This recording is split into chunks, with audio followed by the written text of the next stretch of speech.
This was that holy grail of all pubs, like in the world.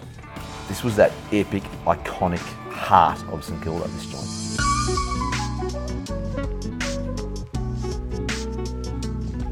The very first hotel on this site was actually built in 1856. So you had Melbourne just up the road that suddenly, overnight, discovers gold. Suddenly Melbourne just explodes.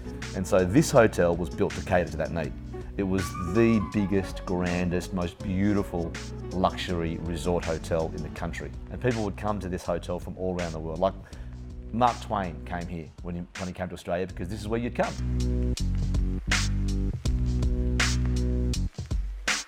Initially in the early days, like, you know, we're talking 140 years ago, that it originally was jazz musicians that used to play here. Over the decades, hosted all kinds of things from comedy to music, punk and rock and everything else in between. But music's always been a pretty central point to it.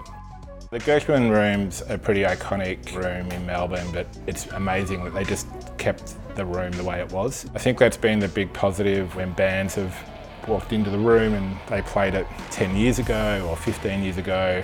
The iconic shape and feel and smell of it still is the same. You keep hearing the amazing stories and the bands that have played there, and whether that's, you know, your Grinspoons or your Living Ends or whatever else. The Espy, before it closed down, used to run these really amazing all-venue takeovers, and they were just huge. It was just chaos, like bands everywhere, people everywhere. You've got King Gizzard playing in one room and then June Rats playing in the other room, and it was just amazing. You also got bands that you saw in this intimate environment that now have gone on to be these superstars of the Australian music scene.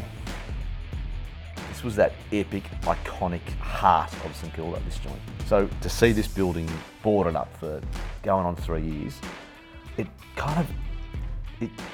just a little part of your soul dies. It sounds a bit dramatic, I know, but it just felt wrong. So our first priority was to get it open again. Kind of amazes you that people's love affair with the venue. It's where they've seen their first gig, or whether they fell in love, and the Espy is about reconnecting people and communities. You know, I remember I reckon it might have been my first beer in a pub, but at least I reckon my dad thinks it was my first beer. A lot of people had that experience in this hotel because this was that hotel. You know, I remember so many times jam-packed at the front of a stage watching a band play where you just couldn't breathe and you were sweating like an animal, but it was just beautiful. The big challenge for us now is to make sure this place is a sustainable, viable hotel for generations to come.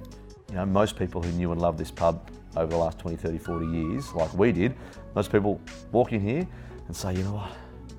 They breathe a sigh of relief and they go, I feel home again.